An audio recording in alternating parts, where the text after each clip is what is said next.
성령을 소멸하지 마십시오. 히브리서 12장 5절. 주의 징계하심을 경히 여기지 말며 그에게 꾸지람을 받을 때에 낙심하지 말라.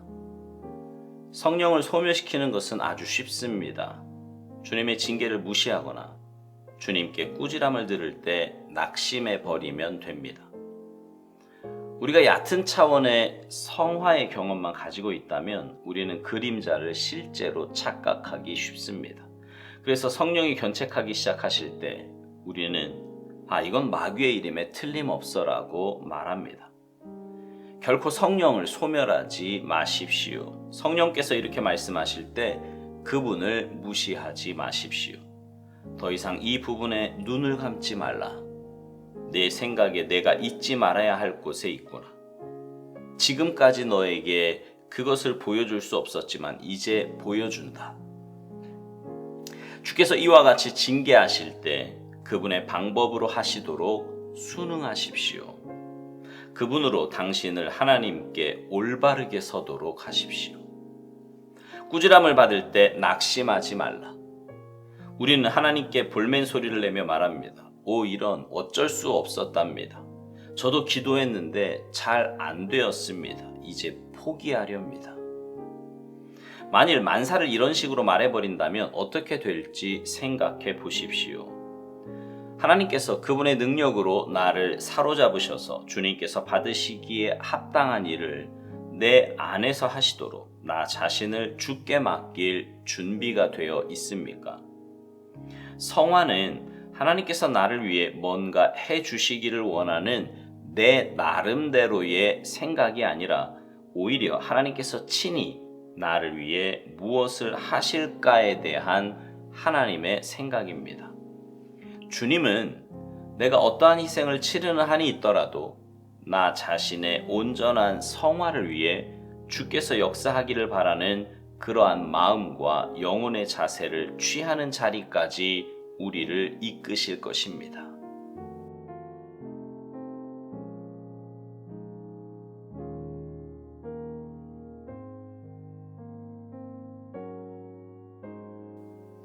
예수님을 믿는 사람이라면, 특별히 예수님을 삶의 주인으로 모시고 사는 사람에게는 성령님께서 그 마음에 임재해 계십니다. 성령님께서 임재해 계시기에 어제 나눈 묵상대로 성령님은 우리의 삶에 개입하셔서 말씀하시고 권면하시고 때로 가책하십니다. 그런데 신앙생활을 하는 사람들 중에요, 많은 수가 성령님의 권면이나 말씀을 전혀 의식하지 못하고 삽니다. 어떤 분들은 아예 그런 경험을 해본 적이 없다고도 말을 합니다. 그러나 아니에요. 성령님은 말씀하시고 권면하셨는데 내가 듣지 않는 겁니다. 그래서 결국 성령님의 말씀이 깨달아지지 않은 상태가 되어버린 겁니다. 오스왈드 목사님은요, 성령을 소멸시키는 것이 아주 쉽다고 말합니다. 주님의 징계를 무시하거나 주님께 꾸지람을 들을 때 낙심해버리면 된다는 겁니다. 우리는 살면서 분명 하나님 앞에 잘못을 하며 삽니다. 그럴 때 하나님은 사랑의 매를 드시지요. 그때 우리가 취할 행동은 주님의 십자가 앞에 나아가 주님의 보혈을 의지하여 회개함으로 주님께 가까이 나아가는 것입니다. 돌아설 것은 돌아서고 끊을 것은 끊으며 하나님의 징계를 달게 받고 믿음의 길로 돌아서는 것이 우리가 해야 할 마땅한 모습입니다. 그런데 간혹 하나님의 징계 앞에서 엉뚱한 모습을 보이는 분들이 있습니다. 분을 내거나 원망과 불평의 모습을 보입니다. 막말을 하기도 하고요. 나중에는 하나님의 사랑을 의심하기도 합니다. 그러다 결국에는 하나님의 존재 자체까지도 의심을 합니다. 이런 모습이 바로 주님의 징계를 무시하는 거고요. 그것이 바로 성령님을 소멸하는 것이라고 말하는 겁니다. 거기다 낙심하는 것도 역시나 성령님을 소멸하는 방법이라고 말합니다. 낙심도 하나님의 주권을 인정하지 않는 것이기 때문에 그렇습니다. 어린아이가요, 부모의 꾸지람과 초달에 사랑을 의심하며 관계 자체를 의심하는 것처럼 하나님의 징계에 그런 마음과 태도를 갖는다면 그건 신앙의 가장 초보적인 단계에 머무르고 있는 것입니다. 오스왈드 목사님은 그런 상태를 얕은 차원의 성화를 가지고 있는 것이라 이렇게 표현합니다. 그런 상태라면 그림자를 실체로 착각하기 쉽다고요. 성령을 소멸하지 말라는 것은 성령님의 말씀과 권면을 무시하거나 외면하지 말라는 말입니다.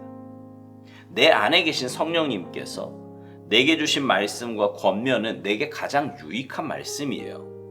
내가 살아야 할 삶의 기준이고요. 하나님 나라 가기까지 붙잡아야 할 행동의 원칙입니다.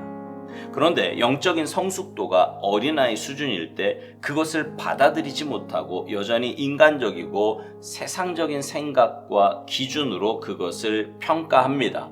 그러니 그 권면과 말씀을 받아들이기보다는 무시하거나 외면하게 되는 거지요.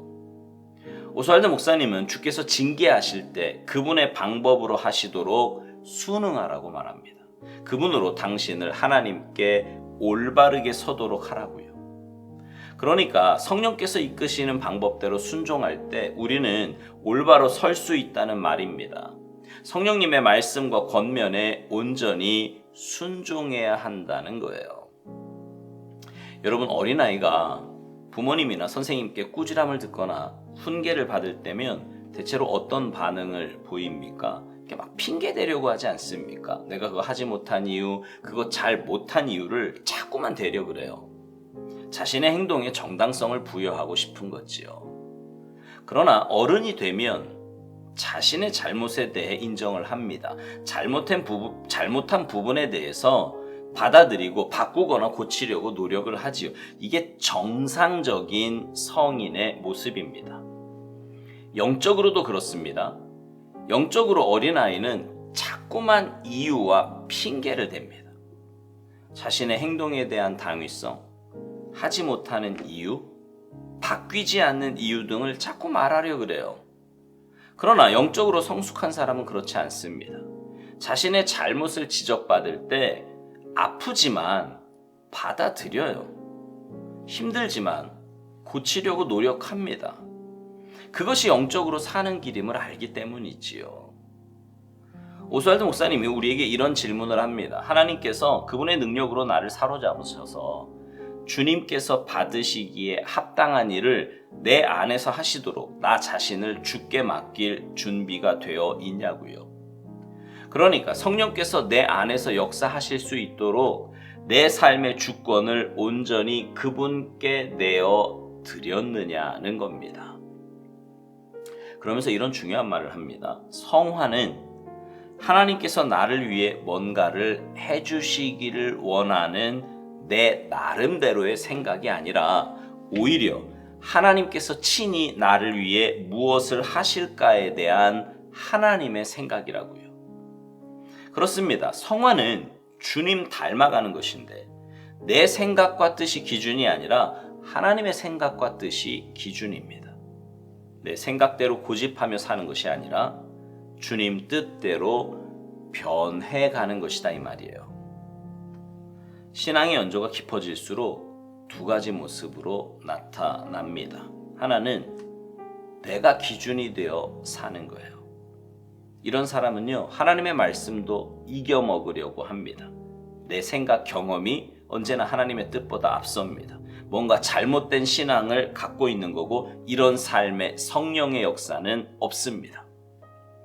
또 하나는 하나님이 기준이 되는 겁니다. 하나님의 말씀, 하나님의 뜻, 하나님의 마음이 내 삶의 기준이 됩니다. 그래서 내 생각보다, 내 경험보다, 심지어 내 감정보다 하나님의 말씀이 늘 우선입니다. 그런 삶에 성령님은 역사하시고 우리는 주님 닮은 모습으로 바꾸어 주실 거예요. 주님께서 우리를 바꾸어 주실 겁니다. 사랑하는 성도 여러분, 여러분의 신앙의 기준은 무엇이며 누구입니까?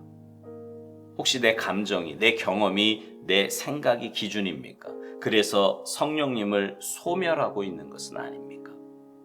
바라기는 여러분의 신앙의 기준이 하나님의 말씀이며 성령님의 인도하심이 되기를 바랍니다.